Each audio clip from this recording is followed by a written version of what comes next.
niekto. Hej! Dory! Dobre, na rade som ja.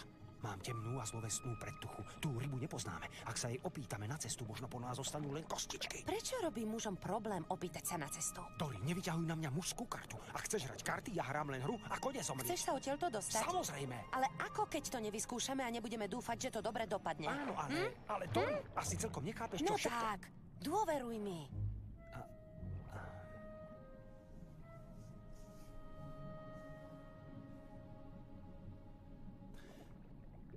Tak dobre.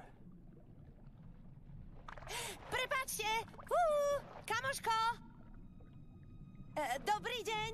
Nebuď neslušný, pozdrav ho. Dobrý. Jeho syna Binga! Nemá. Uniesli do... Sydney. Áno, a je naozaj dôležité, aby sme sa tam čo najrýchlejšie dostali. Mohli by ste nám pomôcť? No tak, maličký. No tak. Dory, ja som maličký.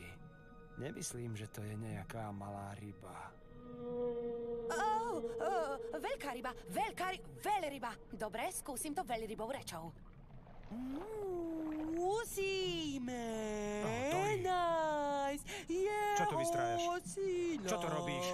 Si istá, že je to veľrybia reč? Môžete nám Dory, ukázať kto ti má rozumieť? cestu? Vidíš? Pláva preč. Vráť sa! Nevráti sa. Vyplašila si ju. Možno iný dialekt.